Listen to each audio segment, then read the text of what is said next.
খুব ভাল লাগিছে। আমার এমপি স্যার আছে, আমার এক্সিএম ঘনশ্যাম দাস আছে, আর আমার এক্স এমসিএলএ জৈম সাহারি, আর আমার মন্টু বড়ুৱা এমসিএলএ আছে। তো খুব ভাল লাগিছে, আত্মবিশ্বাস বাঢ়ি গৈছে। কিমান শতাংশ আশাবাদী জয়ী হয়? 100%। কোন প্ৰতিদ্বন্দ্বী হ'ব? প্ৰতিদ্বন্দ্বীৰ কথা এতিয়া আমি ক'ব নোৱাৰোঁ, কেইদিনমান পাছত নিশ্চয় আমি দেখা পাম কাৰ লগত প্ৰতিদ্বন্দ্বিতা হয়। কিমান সংখ্যক সমৰ্থকক লগত লৈ আহিছিলে? আজি আমি 2000 মান লৈ আনিছোঁ, বেছি মানুহ লৈ অনা নাই। আমি আৰু যথেষ্ট উৎসাহিত আমাৰ দলৰ নেতা কৰ্মীসকলে, তো একেডোখৰৰ উৎসাহিত আৰু মোৰ যিটো আত্মবিশ্বাস, নিশ্চয় আমি 100%। এনডিএৰ লগত বিজেপি মানে হেৰি আছে, বিজেপি এই ক্ষেত্ৰত কিমান আশাবাদী আপুনি? চাওক, মানাহ সমষ্টিত 48,000 মাইনৰিটি আছে।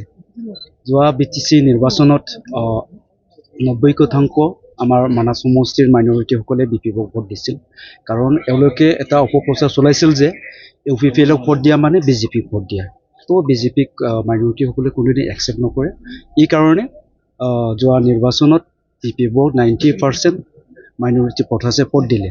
কিন্তু আজিৰ দিনত হাগ্ৰামা মহিলাৰে ডাঙৰীয়াই নিজে কৈ আছে, এতিয়া BPF নাই, আগতে BPF আছিল, এবাৰ BPF নাই, এবাৰ NDA, ডেট মিনছ BJP। চ' মাইনৰিটিসকলে আজিৰ দিনত BPFক ভোট নিদিয়ে, আৰু মই মাইনৰিটি ৰাইজৰ ওচৰত গৈছে, মাইনৰিটিসকলে মোক আদৰি লৈছে। তাত ৰাইজৰ দলৰ প্ৰাৰ্থী এগৰাকীও আছে, গতিকে প্ৰতিদ্বন্দ্বিতা কাৰ লগত হ'ব বুলি আৰু? এইটোতো আজিৰ দিনত ক'ব নোৱাৰোঁ। ৰাইজৰ দলো আছে, GSPও আছে, আৰু ইণ্ডিপেণ্ডেণ্টো থাকিব। তো আজিৰ দিনত আমি এইটো কথা ক'ব নোৱাৰোঁ। নিশ্চয় কেইদিনমান পাছত ইয়াৰ চিনাৰীটো ওলাই যাব। Thank U.